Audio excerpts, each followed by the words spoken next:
Spesial Mitude ke-12 itu Masya Allah, yang temanya kita bahas ini adalah ujian ya, ujian atau amalan rahasia penghapus 12 ujian hidup. Nah, langsung aja kita lanjut lagi ya, ini Masya Allah ujian yang berikutnya, katanya yang ke-7, yang ke-8 ini biasanya nih ujian-ujian terutama buat orang yang baru aja hijrah. Banyak orang yang baru hijrah ini kadang-kadang merasa ini paling benar. Semua orang dikafirkan. Nauzubillah min dzalik. Menuju Ustaz Maulana. Nanti bagaimana caranya kita menapi? Kelewatan. Ujian untuk orang yang baru hijrah biar nggak merasa diri paling benar. Bismillahirrahmanirrahim. Buat semuanya kita harus naik pangkat. Betul tidak? Kita harus naik kelas. Kita naik tinggi badan nggak bisa. Jamaah, pas sekda sebelum jadi sekda dulunya apa? Sebelum jadi sekda apa dulu? Asisten. Dulu asisten. Sekarang jadi sekda. Tepuk tangan. Ada minat nggak jadi wali kota? Jamaah, berbicara tentang bagaimana ujian hijrah, lakukan 3 hal. Udah lihat cincin baru saya? Ini dikasih orang biasanya baru kayak gini. Ada 3. 1 sebelum, 2 ketika, 3 setelah. 2 3 sebelum, ketika, sesudah. 2 3 sebelum, ketika, sesudah. 2 3 sebelum, ketika, sesudah. Sebelumnya harus berilmu. Tahu nggak 3? Berilmu. Kalau sudah tahu ilmunya aman itu, betul tidak? Tapi jangan lupa, ketika engkau sudah hijrah harusnya berakhlak. Punggungnya.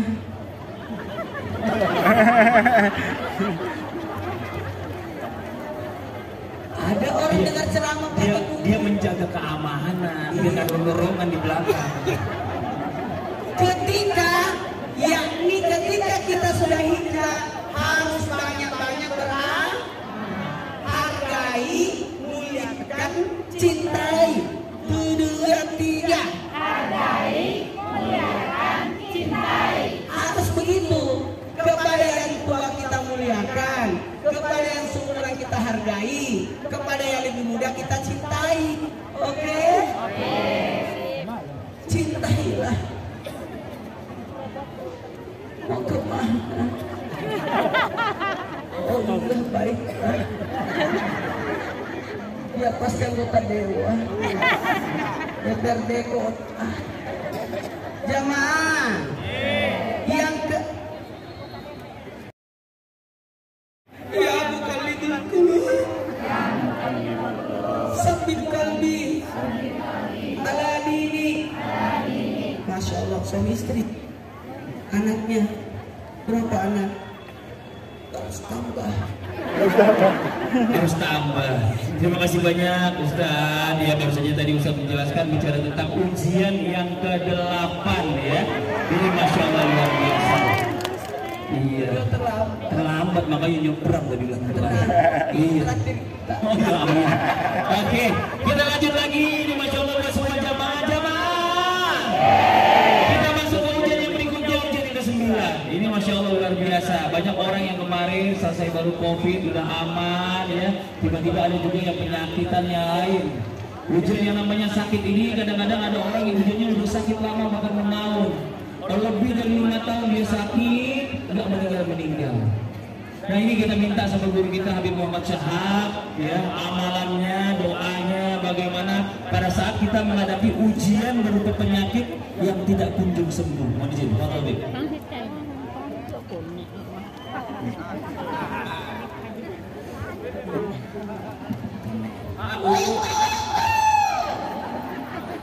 Ini namanya beneran. Yang memperbaiki itu namanya Iya, audio kita.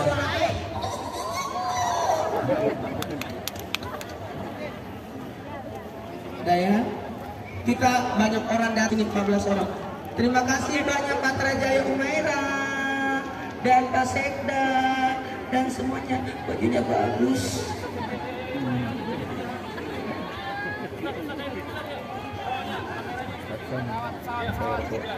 Mas Patri, terima kasih. Ujian penyakit seperti yang semua kita sampaikan, semuanya ada ujian dari Allah Subhanahu. Ada cerita sedikit, boleh cerita? Boleh cerita? Boleh nggak boleh saya cerita? Ada sahabat Nabi bernama Ubay bin Ka'ab. Bu, pernah nggak doa minta sakit? Kenapa? Pernah nggak doa minta sakit? Wah. Kita lihat cerita Ubay bin Ka'ab, sahabatnya Rasul Sallallahu Alaihi Wasallam. Ubay bin Ka'ab ini pernah dengar hadis dari Nabi. Apa hadis daripada Rasul? Rasul mengatakan orang yang sakit mendapat ujian sakit, dia sabar atas apa yang diujikan oleh Allah. Setiap langkah dia melangkahkan itu dalam keadaan sakit dan dia ridho kepada Allah, maka setiap langkah dosa-dosanya digugurkan oleh Allah Subhanahu wa taala. Enggak enak ngadep kamera, enak kan ngadep ibu-ibu.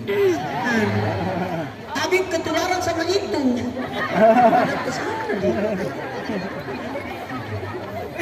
Jadi Ubay bin Ka'ab pernah mendengarkan hadis tadi, setiap langkah yang kita melangkah kita ridho atas sakit yang diberikan oleh Allah, dosa-dosa kita digugurkan oleh Allah.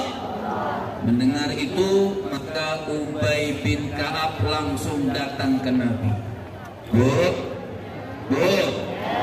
Ubay bin Ka'ab waktu dengar ini langsung datang kepada baginda Nabi besar Muhammad.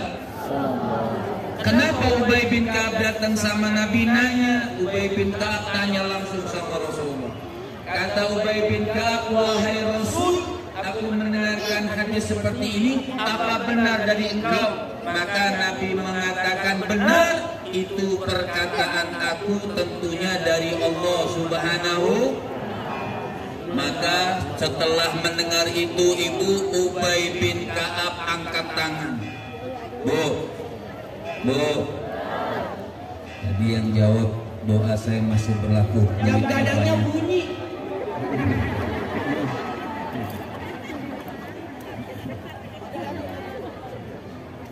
Lanjut. Maka ketika Ubay bin Ka'ab mendengar langsung daripada Nabi mengatakan benar itu hadis daripada aku, maka Ubay bin Ka'ab angkat tangan. Ubay bin Ka'ab mengatakan, ya Allah, berikan aku sakit, akan tetapi sakit yang tidak mencegah aku sholat di Ka'bah, tidak mencegah aku ke Masjid Nabawi, tidak mencegah aku jihad di jalan Allah. Maka berikan aku sakit wahai Allah. Maka diaminkan oleh Nabi. Maka setiap hari Ubay bin Ka'ab Allah berikan sakit demam setiap sore sampai meninggal dunia. Ibu boleh minta ya minimal cantengan. Ya Bu, mau cantengan? Bisul tapi kecil. Jangan minta penyakit jantung, jangan minta penyakit yang berat-berat, yang kecil-kecil kita ridho, insya Allah dosa kita diampunkan oleh Allah Subhanahu. Seperti doa Nabi Ayub kita baca, Bismillahirrahmanirrahim.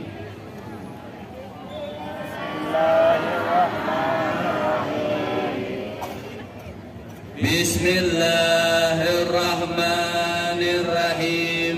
Bismillahirrahmanirrahim. massani yadurru wa anta arhamur rahimin. Artinya, ya Allah, berikan kesabaran atas apa yang penyakit yang diberikan oleh Allah Subhanahu wa Ta'ala. Masya Allah. Terima kasih banyak Nabi. Tepuk tangan buat Nabi Muhammad guru kita. Nah, sekarang kita lanjut lagi. Saya mau kasih tahu lagi buat bertanya sama jamaah yang ada di sini. Tapi sebelumnya kita masuk dulu yuk ke segmen Tanya dong Ustaz. Kami semua tanya dong Ustaz. Oke, kita kasih kesempatan lagi yang mau nanya, angkat tangannya. Oh, mana? Dari depan. Oh, ini ada sebentar. Izin yang lainnya ya, mau izin. Ibu boleh silakan depan. Maju lagi Ibu. Mulai maju lagi. Ibu mau izin. Ibu dari sini orang bertanya bawa tas ya. Iya. Sini Bu, madep ke depan aja Bu.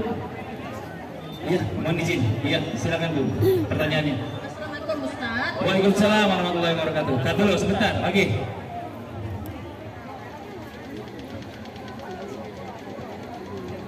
Ustaz. Waalaikumsalam warahmatullahi wabarakatuh. Namanya siapa Ibu? Dari mana namanya Ibu? Namanya Padang Panjang. Bu Umay, ngomongnya jangan cepet-cepet Bu, pelan-pelan aja. Ibu Umay dari Padang Panjang gitu ya. Pertanyaannya Ibu Umay. Iya. Kalau sholat susah khusuknya Gus. Oh, kalau sholat susah khusyuknya. Maka itu masuk hujan. Oh, apakah itu termasuk ujian Ibu? Kenapa susah khusuknya? Kenapa? Karena dia salah bawa tas. Nanti kalau sholat yang pertama saya dan semua anak tasnya ditaruh dulu ya Bu. Iya gitu lagi ya. Ibu Mai, itu aja pertanyaannya. Ya, makasih banyak Ibu Mai. Tepuk tangan dong buat Ibu Mai. Waalaikumsalam warahmatullahi wabarakatuh. Boleh diminta lagi mic-nya, Ustaz Syam, mohon izin Ustaz Syam. Nah, ini bicara masalah tentang sholat.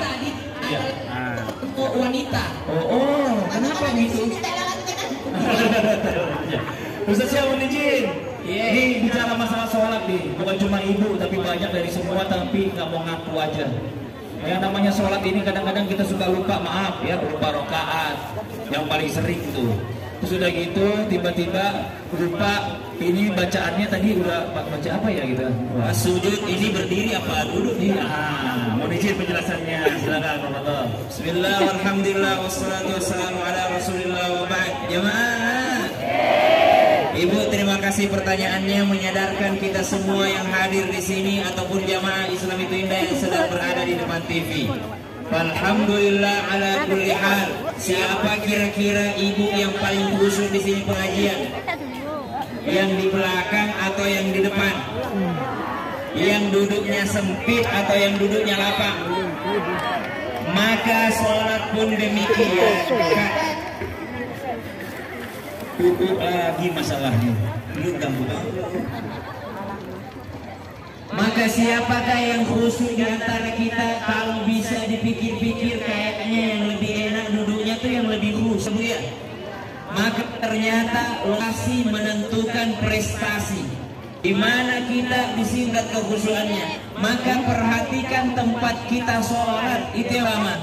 Ibu, berangkat haji, pernah berangkat umroh? Ya Allah, berangkatkan semua yang hadir di sini. Jangan kau cabut nyawa mereka sebelum engkau undang berziarah ke Masjid Al-Haram, insyaallah. Kalau kita di Masjidil Haram sambil memandang Ka'bah lebih khusyuk. Kenapa? Tempatnya. Maka carilah tempat terbaik dalam rumah, Bu. Jangan di situ dia nonton sinetron, di situ juga dia ini, di situ juga ini. Cari tempatnya, kasih itu tempat yang terbaik. Pasang aromaterapi kah, harum-harumin ruangan kah, itu yang pertama. Yang kedua, dirinya diperhatikan khusyuknya mulai ketika dia masuk ke WC, udah khusyuk dia, ke toilet, lalu dia berwudu, dia khusyuk juga wudunya. Lagi pakaiannya mesti yang membuat dia khusyuk, yang membuat dia nyaman. Pakaian, Bu. Ibu mau tahu baju syar'i itu yang mana? Kata ibu-ibu muslimah, saya baca post ini, ternyata kalau mau tahu aslinya syar'i perempuan itu adalah pakaian yang ketika dia mau sholat tidak perlu pakai mukena lagi. Jadi kalau dia mau sholat tidak usah cari mukena, berarti dia sudah syar'i itu pakaiannya, karena dia sudah pede pakai sholat. Subhanallah. Jadi ada salah satu postingan, salah satu pendapat. Maka pakaiannya diperhatikan, bukan hanya perempuan, laki-laki. Hati-hati laki-laki, kalau pakai jangkis, kalau sujud kelihatan celengannya, tidak khusyuk. Bukan hanya dia yang tidak khusyuk, yang belakangnya lebih tidak khusyuk lagi. Jadi jangan pakai baju kaos yang jangkis, subhanallah. Ataupun terpaksa taruh di dalam, di luar celana, ya. Jadi di dalam supaya tidak terangkat ketika kita sujud, kelihatan itu, subhanallah. Nah, yang ketiga, apalagi yang membuat kita khusyuk? Ketahui makna khusyuk. Apa itu khusyuk? Khusyuk itu artinya rileks. Jadi yang membuat kita santai, rileks, itu yang kita minta. Dan doanya apa? Bismillahirrahmanirrahim. Allahumma inni a'udzu bika min ilmin la yanfa' wa min qalbin la yakhsha wa min nafsin la tashba wa min du'ain la yusma. Amin ya rabbal alamin. Amin ya rabbal alamin. Terima kasih banyak Ustaz Syawaz penjelasannya. Ini Masya Allah. Saya nih buat semuanya ya, terima kasih banyak buat masyarakat Bukit Tinggi. Saya dapat kabar Ustaz Maulana. Apa itu? Orangnya Pak Sekda. Katanya ada rumah tahfiz di sini. Bagus. Usianya itu sampai udah ratusan tahun. Itu rumah tahfiznya. Jadi itu tempatnya nggak terlalu jauh dari sini. Jadi kita kalau bisa mampir sana ya. Mau dong. Itu di daerah apa namanya?